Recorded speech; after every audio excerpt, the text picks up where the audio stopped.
Hi, I'm Curious Cass, and this is Curiosity Junkie. I'm on a mission to explore and share ways to manage, soothe, and understand trauma and the anxiety it creates. Because anxiety, over time, can create some pretty serious health issues. And if you're like me, you want to live a long and healthy life.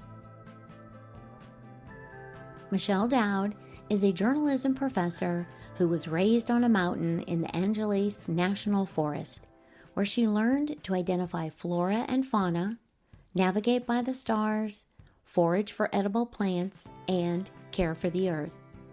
Michelle's memoir, Forager, Field Notes on Surviving a Family Cult, showcases her life growing up on an isolated mountain in California as part of an apocalyptic cult, and how she found her way out of poverty and illness by drawing on the gifts of the wilderness. Please welcome Michelle Dowd to the podcast. Hi, Michelle Dowd. Welcome to the podcast. Hi, Cassie. It's so nice to be here. Thank you for having me. Well, I read your book, Forager, Field Notes for Surviving a Family Cult. It is a memoir. I enjoyed it thoroughly. So many things came up for me, so many questions. I just really enjoyed it. I made a few notes. I always love to know, what was that process like for you? Did it just flow out of you, or did it take a long time to write this? Both and. To be honest, the actual writing of the book took 4 months, cover to cover. However, the processing of the material in the book probably has taken my whole life. But probably more specifically, I took some time thinking about it when I was writing the book proposal. And I also took time from the time the book sold before I started writing it to really think about the structure. So I think that took time, and also making ideas on note cards of scenes that represented various essential moments in my upbringing, and then choosing which ones were most useful to sort of create a narrative arc. Mm-hmm. So a lot of what you do in memoir is what you leave out, because none of us can tell our whole life story. So I kept thinking, which parts of my childhood serve this particular narrative? I thought that out before I began writing. So by the time I began writing, it came very quickly. Mm-hmm. And I just channeled, honestly, the voice of the age I was in each scene. So I kind of just I intentionally went back and became that person for the period of time it would take me to write it. Yes. So what's the thing, or what do you want people to take away from your book? That we are all part of nature. We come from nature, but we are nature. Mm-hmm. It's in our DNA. We all arise out of the same molecules as every other entity on this planet. And that when we go back to nature, we are home. Mm. And even if we haven't gotten used to recognizing that in our contemporary lifestyle, when we sit in nature, or especially if we imbibe the food directly from the earth, we do recognize our home, and it can be a very healing process.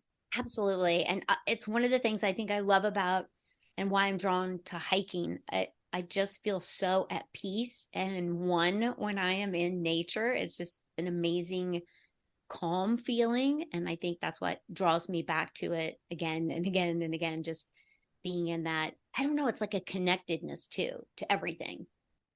Yes, hiking has been well researched to be incredibly good for depression, for example, because you obviously are in motion in addition to being in nature. In Japan, they do forest bathing.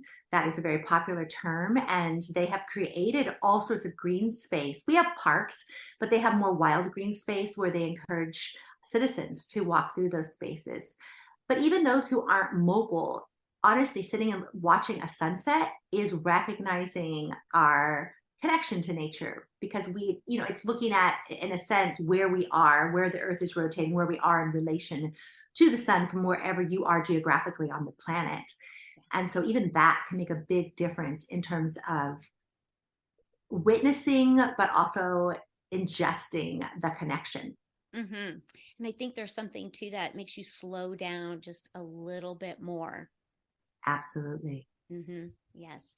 So I opened it up, and as I'm reading it, I always kind of like scan the chapters, and I'm kind of looking at it now, and I I love that it really did feel almost a little bit like um kind of a survival guide and how to forage. And then it had this whole like life piece to it too. So I love that. And each chapter is named after a plant or a tree. And I was curious, did you connect like the plant or the tree or the nature moment to that moment in your life and kind of combine them? I definitely tried to. When I made the original list of plants that we ate, I had more than 17. So I had 17 in the book, but I had more than 17 to start with. And when I was carving out the scenes that I would include, I tried to match a particular plant with the emotion of the narrative that I was relating during that chapter. So sometimes it's, a looser connection, but it's always a connection. And I also chose to put those plants in an order that would kind of invite the reader into the difficulty of foraging. I mean, it's a very beautiful thing, foraging, but it's also a really difficult way to get calories and Yes, nutrients. I would think so. And a little bit dangerous. Well, sure, if you don't know what you're doing, very dangerous. And we don't advocate it unless you have professional training. And I do consider the training I had to be professional, even though my mother was not paid for it. I think that she was very well informed. It's also a lot easier to forage in a region where you live that you are familiar with those particular plants Mhm. and what could potentially look similar but is potentially poisonous. So I think that would be very difficult for me. I know a lot of people ask me to identify plants in different regions, and I am very careful to say, unless I have experience with that particular plant, there's no way I'm going to tell you, what you can or can't eat. Because it's very, very different. Plants look very different in different regions. There's different bioregions and ecosystems. Yeah. Even sometimes going 100 feet up or down, can really make a difference of what grows there naturally. Yeah. Yeah, and my mind just goes to mushrooms all the time because I don't know, there's something about them. I love to eat them, but there are some of them that I look at them and I'm like, are you sure these are safe to eat? I'm being served this in a restaurant. Are you sure? And just because they look weird, so it's Yeah. I can't even imagine having to have the knowledge to know the difference between so many different types of plants. Yeah, crazy. Your mom was impressive. Um, Yes. Yes, she was. Yeah. So you kind of mentioned benefit of being taught to be a forager and knowing all of the differences between the plants.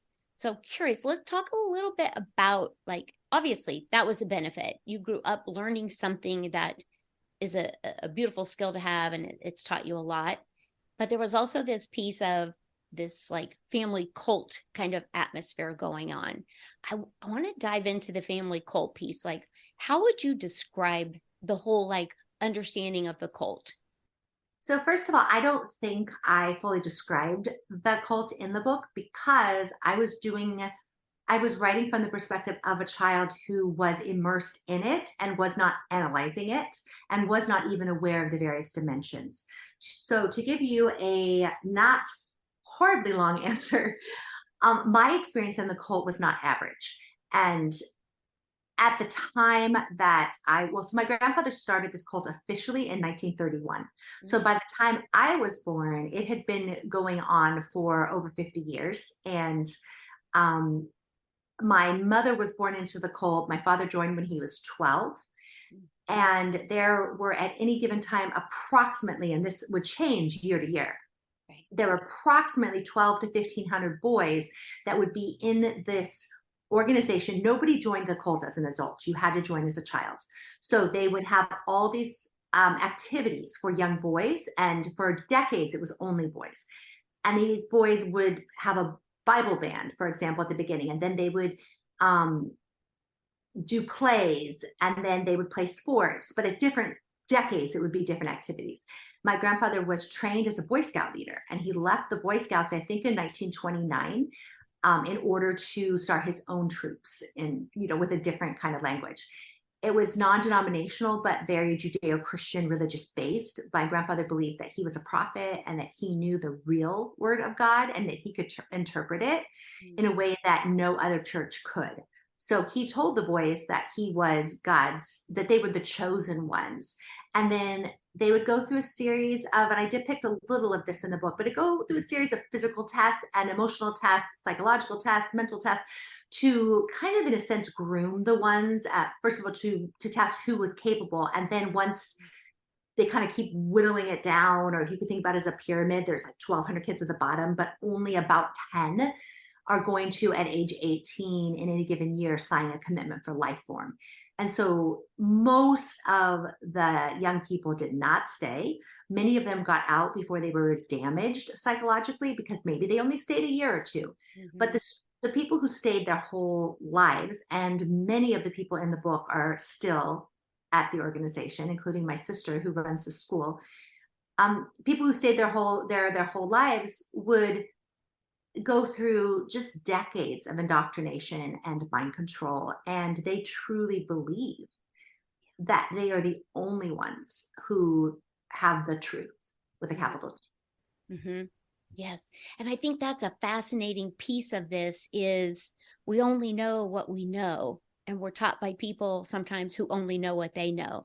So something like this could just continue to go forever because they believe, they truly believe everything they're saying. So it's convincing, and they can bring people in. Yeah.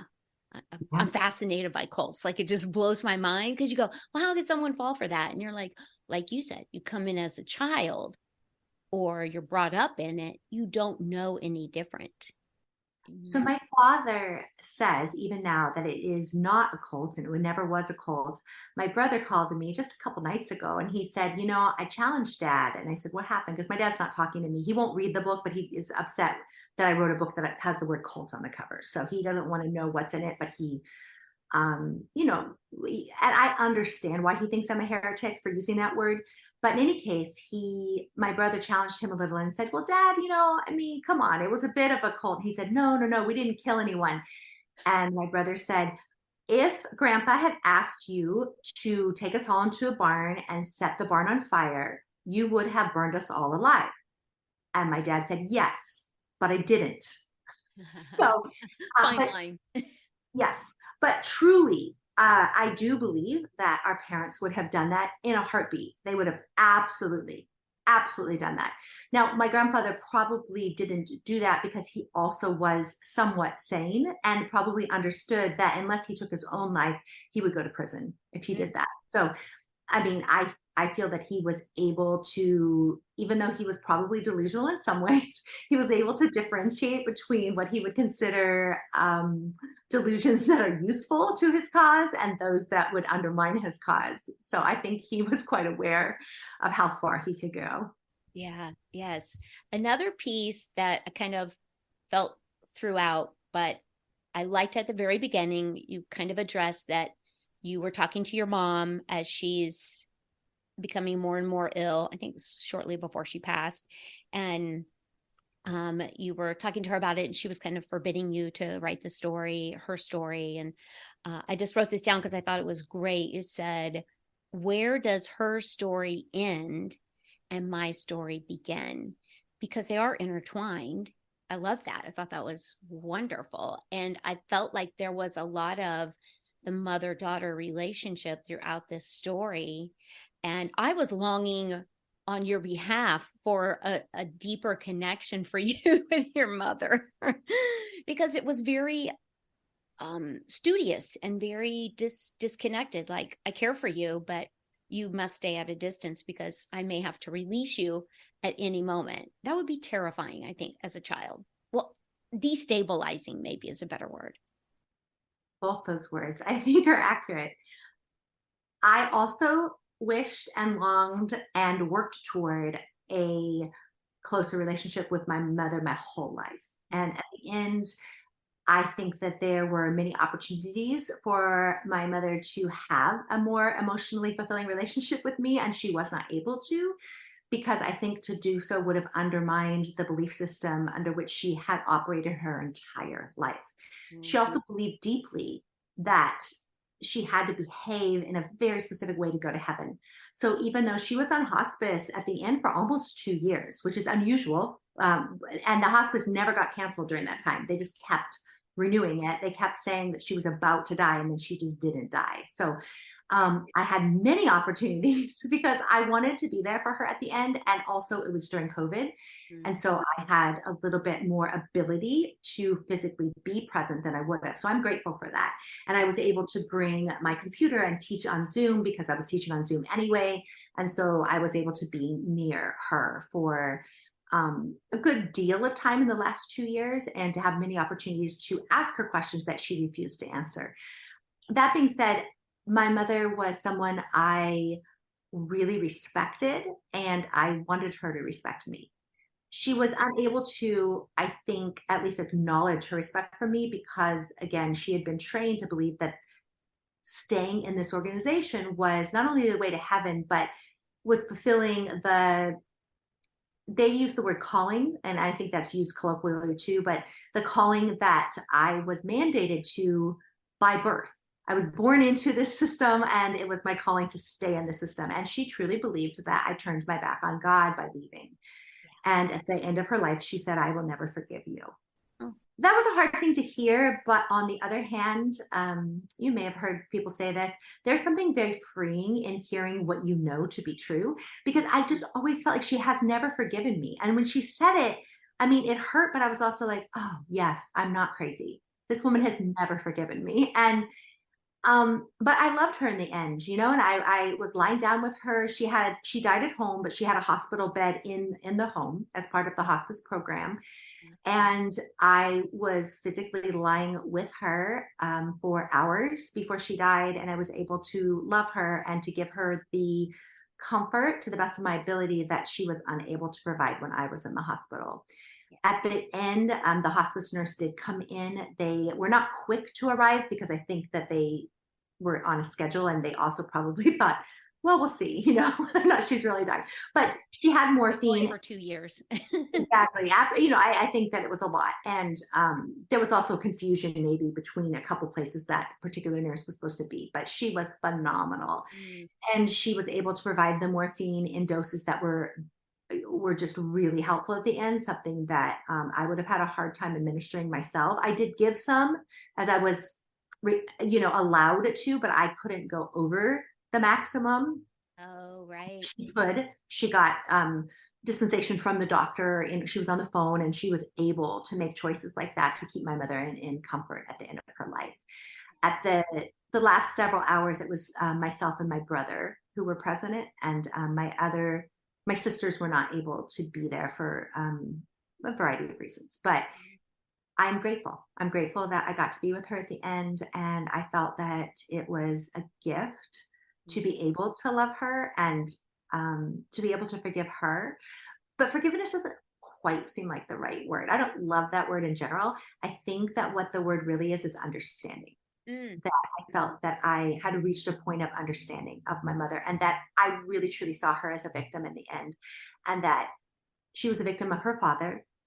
And then she also had to pay the price of not being able to have intimate relationships with her daughters. Mm-hmm.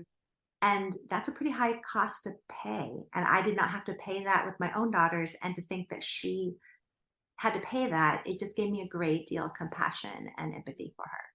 Yes, absolutely. And throughout the book, when you're talking about your mom and either she's teaching something or I thought you did a beautiful job of making her seem like a very strong woman, intelligent woman. Like I could see you respected her. You could feel that throughout the writing. I thought like you respected what she was doing, the teaching she was giving you, the lesson you were learning. It might have been annoying as a kid, and like all of those, you could see that and sense that. But I also felt like you did respect her and what she did, even if you didn't get what you wanted from her, and that would be hard. And you brought up your children, and and having that relationship. I was curious, was that difficult for you to connect, or were you longing for that so it just naturally, I'd like to think that naturally happens, right? The mother child relationship. I think it does naturally happen. I think that if it's not happening, either postpartum depression, which is a factor for many women, Yes. and that is also natural, right? Like, or circumstantial, I don't know. But I did not suffer from postpartum depression, so I was very fortunate that way. I think my mother intentionally interfered with her own ability to bond with her children because she believed that she would have to let them go. And so she interrupted that. And since I've published the book, there have been women who have come out of the past. Women I haven't seen since I was a little teeny girl who contacted me. One of them I met recently, and she said, I used to take care of you when I was at the field, and I knew when your sister was born. I knew your mom when she was pregnant with you. And she told me all these stories, and I remembered her and her brother enough that I knew who she was. And then she told me she had left the organization when she was 15. Oh, wow. And that surprised me because she'd taken care of me for like 4 or 5 years. So she was a very young, she was a very young girl. I mean, she wasn't there all the time, but she probably started taking care of me when she was 10. Wow. And I didn't know that because, of course, at that point I was a baby. But that was interesting to me. But my mother really did just sort of hand over the baby. Like, she got home from the hospital and she's like, here, take my child.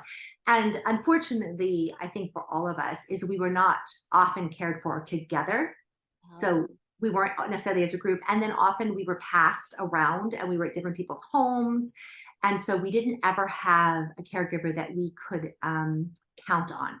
And we never had anyone who became a surrogate mother. Even our grandmother, who later was diagnosed with Alzheimer's, probably had Alzheimer's when I was quite young. And she had had a stroke, and she was not fully emotionally or psychologically present. So, and even if she was, which I don't really know, we weren't with her very often. So it wasn't like we had an alternative caregiver. And I think that was very problematic. Mm-hmm. Yeah. And I could see like that would be very disconnecting for siblings. You don't unite and bond and like want to take care of each other and like protect and that kind of thing because you're spread out and disconnected. Right. And there were times, especially when we first moved to the mountain, that we were all living in one room and we did have times together as a family, but there were so many times that we didn't, that it was hard to sustain connection. And I think that one of the methods of a cult and our cult for sure, but I think it's common, is to separate family members. And if you separate family members, and especially once they start getting close, then you undermine their ability to count on each other, and you take away their sense of belonging. And then the field itself, or the organization itself, if it's a different cult, has that power, and they can remove belonging at any point, and they can threaten you with excommunication, or they can truly, you can witness someone being banished or excommunicated, and then they lose everyone they've ever known. And they give you little pockets of that throughout, so that you do stay in fear of it, and you know what it feels like to be completely alone. Mm-hmm. Ugh, that'd be terrifying. One of the things I kind of noticed, speaking about your mom and women in general throughout your story, and I don't know if it was just like the age you were at, but I felt like there were a lot of women along the way that you saw as like leaders in a way. They were intelligent, and honestly, I got that they were like the money makers. They were the ones who knew that the money needed to be made, and they made sure they were getting it. Even though it probably went right back into the cult, there was someone kind of driving that. And I want to talk about your great Aunt Bernice, because she just seems like a character. I'll just both those. So I did capture some of that from the viewpoint that I experienced it. Mm-hmm. Most members of the cult had outside families, and those outside families would feed money into the cult. Mm-hmm. Our family, because we were original. I mean, like, we were the original members. My grandfather and my grandmother, he began it before he met her or married her, but they had all their children inside the organization, all their children stayed. So nobody had outside jobs and there was no money. Mm. And my grandmother really wanted her children to be fed. And so she found ways to feed them. It just so happened my father's mother, who we didn't see very often, she was a single mother. And so she also had to feed her son. She ended up sort of handing her son over to a cult because she was uneducated. She had an eighth grade education and Mm. she was supporting herself at a time where she couldn't even legally get divorced and was running away from an abusive man who kept chasing her. And she just was, it was really difficult for her to find stability in a time where, divorce wasn't granted to women. Yeah. It was really difficult. Mm-hmm. So she ran away from the East Coast in the 1940s with my father, and he was her only child. And they came to California and hid, and they lived in a chicken shed for quite some time, just the two of them. And so, he met my grandfather, who was charismatic, and he started spending a lot of time with him because it was someplace to go. Yes. And I say this because most women in the cult really did just do what their husbands wanted, but the particular women in my family found all these ways to get around the system because they didn't know how else to feed their children. And in my mom's case, she was the founder's daughter. She was the first girl in the family. She's the fourth child, but the first girl. And she was gifted from the beginning. And my grandfather adored her. And I've heard that from multiple sources. I always felt he adored her, but he really did. And he counted on her. And so he broke rules for her all the time. And even when we went to the mountain, there was some freedom that she got that nobody else at that organization got. There was no other cult members who got to run around identifying plants and he trusted her. And Mm-hmm. I think she really did follow what she thought the spirit of the law was, but Right. she also felt that he didn't know what survival looked like Right. because he was cared for by all the other members below him. And I think she really wanted, and I give her credit for this, I think she really wanted for her children that they could survive should the apocalypse come, as she was trained to believe it was. She wanted Mm-hmm. us to be able to survive without her and without him and to lead the army of God. And so a lot of what she taught us was by example. She Mm-hmm. didn't spend a lot of time doing any sort of traditional teaching toward us, but she taught by example, and she was very deeply immersed, very deeply, like obsessively in the bioregion and in understanding more so than the definitely with the people with PhDs who were in the area that would come in and out and that were researching.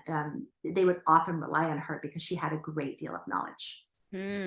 Wow. Eh, She did sound very intelligent, and like a lot of people came to her for knowledge around animals and plants and all of that. So I thought it was pretty cool that you put it in there. And then your great aunt Bernice, she seemed like someone who kind of either piqued your curiosity for the outside world or encouraged your curiosity for life outside of the cult. Inadvertently, I think she encouraged it. She was not a member of the cult. She was my grandmother's older sister.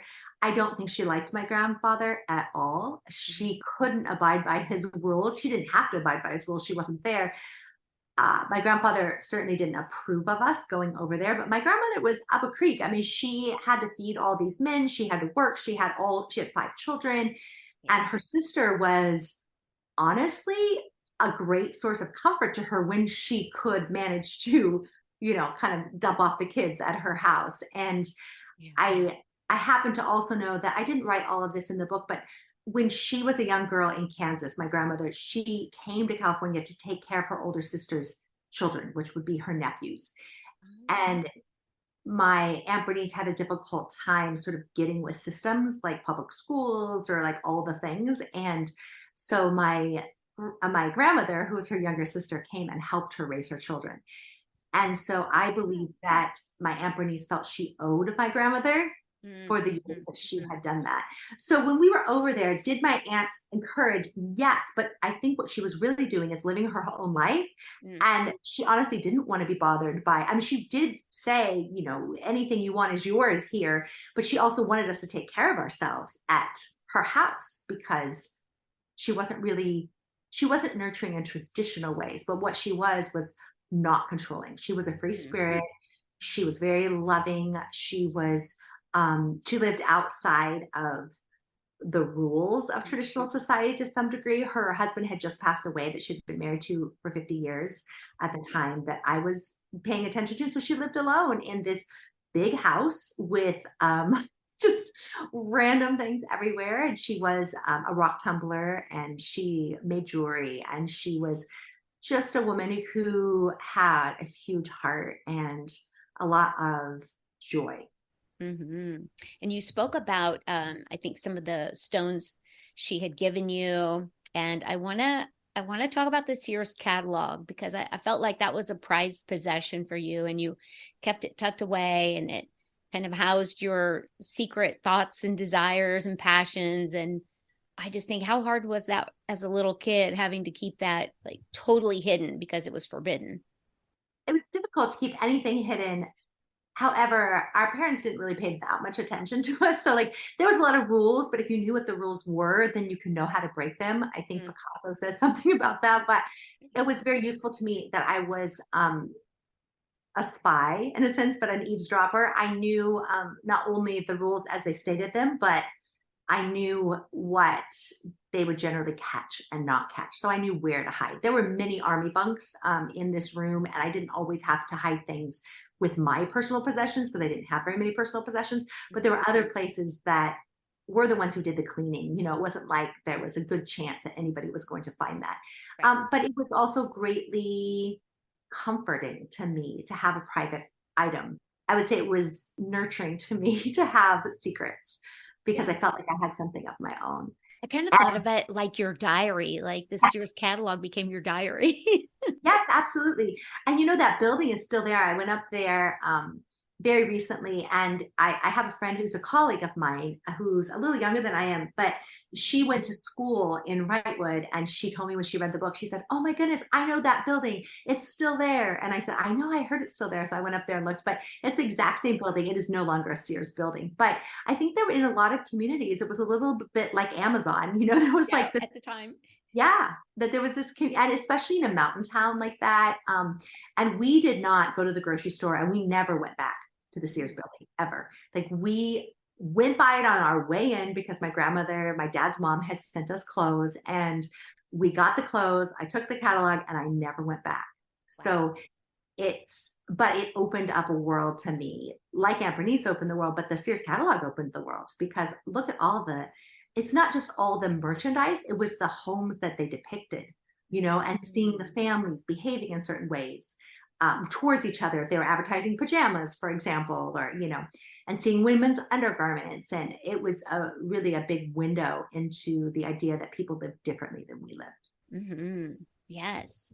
So it's a cult, and there was within that a bit of abuse connected to it, and I think that's just because it may not have been like this is what we do, but there are things we just don't talk about. So there was some sexual abuse, some physical abuse that you kind of wrote about how you literally had the out of body experience, and I hear a lot of people say this, in traumatic moments, surgery, stuff like that, where they leave their body, but they can still see everything that is happening. You want to talk about that a little bit? So I think the word that we frequently use is dissociation now, which I did not use because I did not know the word at the time, and I was Mm-hmm. writing from a child's perspective. Yes. Um, the man I married later, at the time, we had no idea. He was older than me, but neither of us had any idea. He'd been raised in the cult his whole life too. Mm-hmm. And he said later that he's always heard of sex cults. He's like, this is a sex cult, but it was an anti-sex cult. Like he was trained as a boy being raised there not to masturbate, for example. They were not allowed to masturbate, but they were actively taught that. And girls weren't actively taught that because I think they just didn't expect us Right. to touch our bodies, for example. And I did not touch my body. It didn't occur to me to touch my body. We were very regulated. I didn't have private time. There was just nothing. It never was something that came up. But for the boys, it was very enforced Mm. that and they were also taught that thought crimes were crimes. And so he and the other young men who were raised there really had to kind of, in a sense, do their own sort of shock therapy to themselves to keep them from developing sexual urges or to stop their sexual urges. And so I think that is very traumatizing. And so the boys, and I do not think it was a large percentage, I think it was a very small percentage that would commit sexual abuse. But they were truly, and again, not letting anyone off the hook here, but maybe explaining the context under which they would turn to a child to relieve some of their sexual urges, because everything was so forbidden. There wasn't an understanding of what was and wasn't appropriate. It was just all inappropriate. So if you were going to break a tenant, I just don't think that I don't think they thought of me as a victim particularly. I was just there. And that's the thing about being born and raised there, is I was always there 24/7. There was no time at which I ever was not available to the young men who live with us. Yeah. And in my case, it was not boys, not young boys, but actual men who were over 18. But they were men who had been required to be celibate their whole lives, and that there was very little chance that they would get to earn a wife until they were probably 30. And so it just didn't seem available, right? And so I was available. And to the degree to which my parents knew, I don't know. I think that even in the public sexual abuse scandal that came later at the field, my mom was subpoenaed, and she was not accused of doing anything herself, but she was questioned as to had she created the conditions under which this was likely to happen. And again, not that she directly knew, but was she responsible for the conditions that enabled this to happen? Yeah. And because he pled guilty, she did not end up being held accountable for that. And the truth is, I don't know. I do think the conditions were present for that to be rampant in the organization. I have heard some stories, but I've also heard from plenty of young women who were my age who they said they were never sexually abused. So I do not know that it was systemic. It felt systemic to me, but I was also a sick child, which means I was also left alone, even though we weren't supposed to be alone. There was many times that I was not allowed to be part of the group because I wasn't allowed to walk or run or hike or any of the things that other kids were allowed to do. So I think I was particularly in a vulnerable position. Yes, absolutely. And the physical abuse, it was also a different era in the 70s and 80s. There was a lot more generally tolerated physical expressions of punishment and discipline. And so my father, also having been raised in the Army and then also having an abusive father himself, I do not think he thought of what he did to us as abuse. He thought of it as discipline. Yeah, parenting. Yeah, and prevention of us, acting out. So my brother also challenged my father about that. Apparently he did receive apology, and he told our dad that he should apologize to the girls. And he said, well, I don't remember doing anything to the girls, and they've never brought it up to me, which is not true. But I do think that we haven't said much. And I think that my father has probably a more difficult time thinking about what he did to us. And he wasn't around us as much. And so it was probably easier for him to put that out of his mind. And I think he probably physically hurt my brother much longer into the later years than he did us. And so it's probably easier for him to remember and easier to justify. Yeah. Yeah. Well, you brought up sick, that you were sick, and you were sick for it sounded like a good period of time. Did you ever dig into that? What was that about? Just an autoimmune deficiency, or? Well, I had my actual illness called idiopathic thrombocytopenia purpura, abbreviated as ITP. It is an autoimmune disorder that often hits girls prepubescent, and possibly some of the studies show that there are a lot of religious families this happens to, but there's no genetic component that anyone can find. There's still no reason that anyone knows why women develop this, or women tend to get it more than men, but it's possible, and it is a hypothesis, this is not a fact, that it is possible that sexual abuse contributes it, in the sense that what the disease is your body puts antibodies, it coats everything in antibodies, it overproduces antibodies to ward off invaders like infections and things, and it covers your platelets. And so your spleen, among other organs, eats all your platelets, destroys all your platelets. I'm being super simplistic here, but destroys all the platelets. So you are left with no platelets. But what it's doing is it's protecting itself, or it believes it's protecting itself, the body. And so in my case, when they removed my spleen, I was able to replenish my platelets. That does not always happen because there's other filtering systems in the blood that can also continue to destroy your platelets. Not having platelets, like having almost zero platelets, means that you can literally bleed to death from a paper cut. It's possible. So anyway, so that's what I had. It was about 3.5 years from the time I was diagnosed to the time that my spleen was removed. But after that, I did go back into the hospital like 3 years after that, even, because I was anorectic and I had pneumonia, and there were other factors, just because I honestly was very neglected, and I didn't know how to take care of myself. And I think I was doing a lot of self-abuse as well. Yeah. And I would think some of that comes with a little bit of conditioning, because you said, it was important for the women to stay thin, and you guys were weighed, I think you said. My dad weighed us. There were women who were heavier in the field, but my father felt very much like, I think it's because he wanted us to be boys, but he wanted us to be tough. And I think we had daily weigh-ins. Now, when we would go on these trips, all girls were given daily weigh-ins, but that was only when they were on this 8 or 10 week trip where the field had total control of them. At our house, my dad had total control of us all the time. So he was able to do daily weigh-ins for the whole year. He also did white glove tests, and he did, and he would have us run to a timer, and he would have us jump rope to a timer without missing. So he did a lot of military rituals with us. The thing is, I don't think my father did it intentionally to keep us from getting our periods. I don't think he did that. I think he did it because he wanted us to be that tough. And he wanted us to be super, he always quoted his own playing weight. He liked to keep himself at his military weight because he had been drafted. And my father's in very good shape to this day. He has always held himself accountable to his military weight. Wow. Impressive, I guess. Yeah. Wow. Well, let's talk about how you ended up leaving. And I wasn't really clear about how old you were.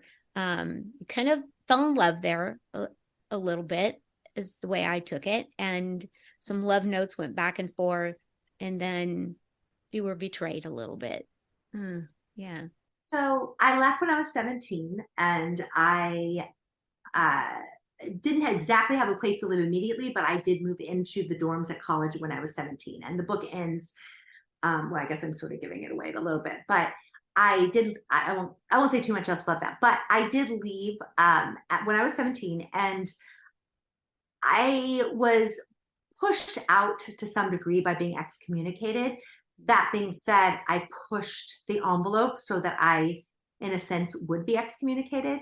And I think, it's a little like, and pardon the analogy, but when somebody has an affair, right, because they're trying to leave their marriage, but they're not really able to leave their marriage, and then they get caught, and then they have to leave their marriage. It's like you put yourself in a situation, and because you don't know how to leave, and I think that even though I didn't quite understand that, and I certainly wasn't, quote, committing adultery, I was betraying the tenets of the organization to which I belonged. And even after I was betrayed by the particular young man, who, by the way, still checks in on me to this day. He is always, he lives in a different state. He's married. He's a grandpa now, and lovely things like that. He's a good man. But he did feel really awful about what he had done. And I hope that it came across in the book. And if not, I will say it now. He was a victim of a situation, and he was doing the best he could. And that's what he believed was the right thing to do, because he was pressured to do that. Yes. So it doesn't mean he didn't care about me. It just means that was his. That pressure won out, that societal pressure to live a certain way. And I think the guilt, it sounded like to me, the guilt got to him. Yes, right. And I think that's very natural. So, especially at that age. Not really, forgiveness isn't really necessary. It's just understanding. And even at the time, I think I truly did understand. But I did go out with another boy after that, not immediately, but after that, not specifically because of him, but because that no longer was going to get me excommunicated, so in a sense. I was just probably waiting for the next best thing. And I also really craved outside experiences. And this particular college boy, who I had been raised with, and he was a, quote, a quitter, I took an opportunity to get in his car and go to a movie and go to dinner with him. And so Mm, that was technically the reason I got excommunicated. right. Yes. Well, all of that happened, and I go, look at where you are today. Like you're doing amazing things. You've written how many books have you written? Well, honestly, this is the first book that I put out in the public. Oh, wow. I wrote a book when I was 25 that had some similarities to this, but I chose when I had an opportunity to negotiate a contract with Penguin. I did not because I did not want to put it out in the world. I really felt that I couldn't betray my family. And then I intentionally did not write another book. I was full-time teacher, a college professor, and I had 4 children, and I just raised the children, taught full-time, and also became a yoga instructor. And I'm also I certify yoga teachers. So I train people to become yoga teachers. And that's a huge part of what I have done also as an adult is work with the body and then also work with the mind through my career. And I Mhm. did that instead of writing books. And then this book sort of fell into my lap, the opportunity to write it. I had begun writing articles, and this particular one came out of something I wrote for the New York Times. But prior to writing for the New York Times, I had just barely begun to write pieces and put them out in the world. And I was very fortunate the first piece that I put out to get paid for it. And then things moved very quickly for me. But I think it's because I have written my whole life. And I'm a writing teacher, to be honest. Even though I wasn't putting my own work out there, I was certainly practicing the techniques that Yes. one would need in order to write professionally. Hmm. Did you find yoga a little bit healing? A lot healing, a Yeah, I would lot, think just a because lot. there's so much trapped in the body when it comes to trauma and just like all the things that happen to us, they just can get stuck there. And I do think yoga is good for that. Yeah, kind of release. Yeah, I think it's one of the somatic healing modalities that people use and therapists even use with, patients. And for me, the somatic therapies, including meditation and yoga and other forms of hiking and Hmm. being aware, were more useful to me than cognitive therapy. I Hmm. did go to a cognitive therapist, but I think that working with my body was really necessary to start to feel safe and to start to learn to trust myself again. Hmm. Yeah. And recognizing teaching yoga, you really start to recognize in other people's bodies where they're holding tension. And as you are helping them release their own tension, and honestly, people, watching sounds a little voyeuristic. I don't mean it that way, witnessing people crying in Shavasana or coming to you with heaviness and then finding that release, witnessing that and being honored to witness that and to help in that process not only gives you compassion for the students you work with, but it gives you compassion for yourself because you see the ways that we are all battling various forms of trauma. 100%. Yes, I've gone to a yoga retreat and they just had us laying there and I just broke out crying. It was very healing and releasing. Like I felt so much lighter when I was all done. It was great. Absolutely. And some people apologize for that. And I say, oh, no, no, no, you have nothing to apologize. It's such an honor that we have a safe space here, that you feel safe expressing yourself. And thank you for honoring us with just your vulnerability. And most students don't, a lot of students don't say anything at all, but the ones who do, I'm just so grateful that they, feel safe. And it's also, and I do say this, and I'm saying this publicly, it is incredibly common. And a lot of times if you're in your own space, you wouldn't notice that another student is going through that because, you're not opening your eyes looking around. A teacher, I'm walking around creating a safe space and doing my best to adjust the heat or the light or the sound, and so I am going to be more likely to witness it than other students, but other students everyone is in their own form of healing. Yes, absolutely. So do you do any like teaching classes for writing, like online, or is everything you do like classroom and where So, you? great question. I am teaching an online workshop actually for the first time for Orion Magazine. If you haven't read Orion Magazine, I strongly recommend it. It's a longstanding nature environmental magazine that working with those themes, and it has a lot of articles that are written by. I've just read recently one by Barbara Kingsolver, so it has a lot of wonderful writers, and I am teaching a class for them in the fall online, fully online. But I also teach classes online for my day job, and people may not know this, but if you want to go to a community college, you do not have to live in that particular community because there are so many online options available. So I am teaching currently full time for Chaffey College, and next semester I'm teaching 2 sections of creative nonfiction writing online. So our local, students can register, but also other people can as well. And then the other classes I'm teaching in journalism are on campus. And unless you happen to live like, with a 10-mile radius, you probably are not going to sign up for those classes. But Right. yeah, and I'm very enthusiastic about the class at Orion too, which you can just go to their website. I don't think it's available for sign up yet, but it starts in September. Fantastic. Is there a website that people could go to that would connect them to the classes that you offer or to Orion? Yeah.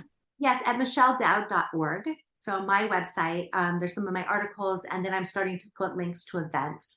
For example, I'm doing yoga teaching on a farm this weekend, and I'm just going to start putting more of the events that I do and then the teachings I do too, so that anyone, viewers, readers, can access if they are interested in even sometimes meeting other people who are interested in similar topics. I think classes give the opportunity to engage more than just with an instructor, but with other students who are in similar places in their lives, like looking for a similar journey. Yes. Oh, what I think is so beautiful is you kind of came through this very restricted lifestyle, very limited life. And I look at you now and I think of all the things you're doing, and it's almost like it's gone from this restrictive, sheltered, cult-like lifestyle to a life of like giving and serving and being a part of the big world. Well, thank you. I feel like you may not realize you just gave me a compliment, but yeah, because during the process of leaving and then growing in the decades since then, I have always sought to the best of my ability as many freedoms as possible and as much space to develop growth. Because I did feel very claustrophobic. There's a scene in the book where I talk about being in this Houdini's box, and it was literally true, but it's also a metaphor for how constricted it felt to me to be somewhere where my entire life was mapped out for me. And one of the things I've always strove for and encouraged my students is to keep opening doors and opening windows and looking for new opportunities, and to trust that as a student, we are all lifelong learners, that when we're ready, that the teacher will come, and it is our job to stay open to that. So I consider myself always a student and also a teacher, and I'm just serving in different roles as the opportunities arise. Yes. Yeah. And I think that's why I named my podcast Curiosity Junkie, because I'm like, there's so much out there that we don't know. And if you just stay curious, keep asking questions and keep trying to learn new things, it's amazing. You just keep moving forward. Absolutely. Yeah. You do a wonderful job with that, Cassie. I love your work and your energy and your beauty and your joy and your compassion. Yeah, well, thank you. And Michelle Dowd, what a pleasure. The book is amazing. I highly recommend Forager, Field Notes on Surviving a Family Cult. It is a great read. You might even learn a little bit about foraging. Thank you so much for coming on. Thank you, Cassie. Yes. And to everybody out there, thanks for tuning in, listening. Stay safe and stay curious.